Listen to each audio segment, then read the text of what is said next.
Hello, my name is Shane Robert Crawley, code SRC1GCC at University of Bolton. I'll be talking to you about the actual level, which is called East to West. This starting point in this room can be described as the machine, or the soul, or the body basically.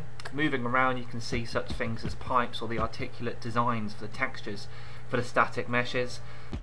The theme itself in this room, as you can tell, is quite dark because I don't want to give it too much of a light effect because it is dark sort of colours that are metallic and it doesn't sort of sit well. One of the problems that I was faced with, one of them being light mastery, was that I couldn't actually give a proper light towards the overall level.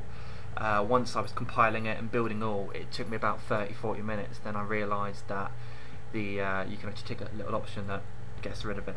The Unreal Tournament 3, which it originally was developed in, crashed, and I bought it from Steam, and there was something wrong with the shaders, which I found out on the day of the deadline that you could have just deleted it and it was fine. So basically what I had to do is import it into UDK and carry on the designs there.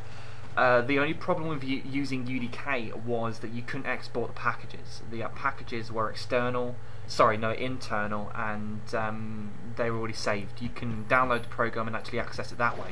I had to basically take screenshots and actually prove that I've actually used these within the level. You can't actually import them, but they are there as proof.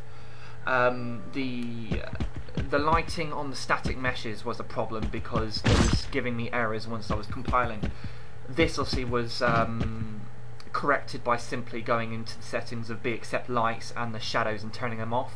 So the static meshes can actually give off their own physically created lights. I played around with the lighting, and some of the lighting worked, spotlights and sunlights, and some of it was too light, some of it was too dark. The more lights that I was putting into the level, the more difficult it became. I was trying to get sort of dark, sort of themed, dark night sort of kind of thing, like gives sort of atmosphere. As you can tell with the fog on the ground, that's kind of what I was going for, a sort of like spooky, sort of streamy, which consistently went from the gothic into the machine into the steampunk sort of genre. If I obviously carried on within the industry and I graduated from university, I can actually see myself managing other people because I possess charisma, strength, passion and determination to get things done. Overall, I'm okay with being satisfied with this. I've got 3 themes, I've got the principality behind them, the screenshots are there to prove. The development video isn't exactly giving too much away, but you can see from your own eyes what it is about and what basically it's promoting. So just to recap again, you've got a steampunk gothic room, which is on the west side, and on the east side you've got an Egyptian sort of steampunk, and on the middle, which is the base, or the soul as you like to call it, is the machine.